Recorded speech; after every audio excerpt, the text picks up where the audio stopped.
नमस्कार। आजकल एक चीज़ प्राय बहुत ज़्यादा देखने को मिल रही है।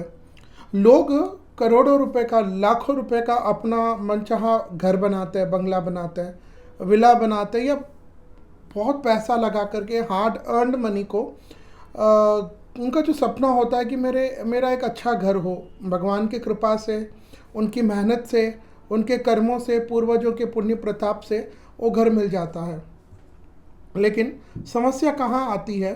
काफ़ी लोग एक ट्रेंड जैसा हो गया या फिर एक बहाना समझिए या सब्स्टिट्यूट। आजकल बस एक छोटा सा सत्यनारायण कथा कुछ कर लिया, या काफ़ी लोग तो अपने घर का जो गृह प्रवेश होता है वो भी केवल एक कलश रख दिए हैं और उनको लगता है इतना काफ़ी है। सोचिए, जिन भगवान की कृपा से, जिन आपके पूर्वजों के आशीर्वाद से इतना सुंदर घर आपको, महल मिला, महल जैसा घर मिला, बंगला मिला, विला मिला, what ever you have got, क्या आपका ये कर्तव्य नहीं है कि इतना, जब इतना बड़ा गिफ्ट हमें उनके द्वारा मिला है तो इसके बदले में हम एक अच्छी गृह प्रवेश वास्तु पूजा कराएं? इसका एक और कारण ये है कि जब आप घर बनाते हैं, लेते हैं, चाहे आपने रेडीमेड बना हुआ लिया हो, अपार्टमेंट लिया हो या अपने अपना खुद का विला बनाया हो, उसमें जो जीव जंतु बनते समय जीव जंतुओं की हिंसा होती है, मारकाट होती है, कितने ही तरह के पाप उसमें जो लगते हैं, उसका दोष किसको लगेगा? किसको? एंड ऑफ द डे जो कंस्ट्रक्ट करता है उसको नहीं, जो घर का जो ओनर है, जो पैसे दे करके लेता है, उसको लगेगा। और उसका फल क्या होगा? उसका ये फल होगा कि उस घर में, जिस घर में आप जाते हैं और आपने अगर विधि विधान से गृह प्रवेश वास्तु पूजा नहीं कराई है, तो फिर then you won't have a peaceful life. मैंने इतने लोगों को देखा, हमारे पास काफ़ी लोग आते हैं, महाराज जी हमने ले लिया, कर लिया, but we are not able to find that eternal peace. हम घर में सुख शांति नहीं है, परिवार के लोगों में आपसे विचार नहीं मिलता है, घर के लोग बीमार रहते हैं, पैसा खूब आता टिकता नहीं। ये सब कैसे होगा? इन सब के लिए जो एक महत्वपूर्ण विषय है, महत्वपूर्ण विधि आपको जो करनी है, वो है घर की गृह प्रवेश वास्तु शांति हवन।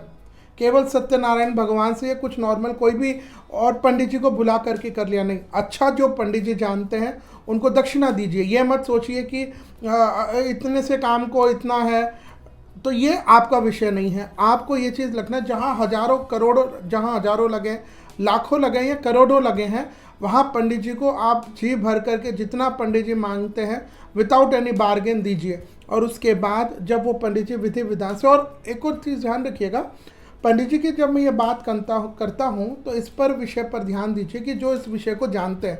ऐसे नहीं पास में अगल बगल में कोई रह रहे हैं, करते हैं, जो मंदिर के पुजारी है। क्योंकि देखिए, ज्योतिष अलग विषय है, कर्मकांड अलग विषय है, और मंदिर में ठाकुर जी की सेवा करना अलग विषय है।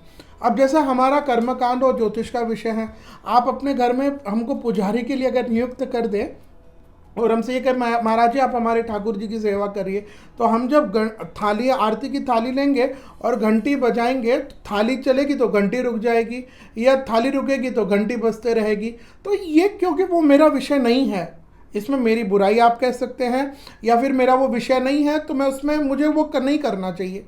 उसी तरह गृह प्रवेश, ज्योतिष, ये हर एक का, इसका जो प्रोफेशनल, जो पूरी तरह विधि विधान से, शुद्धता से करवाए, सात्विकता से करवाए, ऐसे अच्छे, जैसे आप एक अच्छे द बेस्ट इंटीरियर को हायर करते हैं, जब बेस्ट मिस्त्री को हायर करते हैं, जब बेस्ट इलेक्ट्रिशियन को हायर करते हैं, तो ध्यान रखिएगा गृह प्रवेश के लिए जो बेस्ट टू बेस्ट पंडित जी हो, दक्षिणा के विषय में नहीं सोचिए, अच्छे पंडित जी से बुला करके संपूर्ण वैदिक विधि विधान से हवन, गृह प्रवेश करने के बाद जिस घर में प्रवेश किया जाता है उस घर में ही सुख शांति रहती है, परिवार के लोग प्रेम से रहते हैं, वहाँ बीमारी वगैरह का विशेष प्रभाव नहीं होता।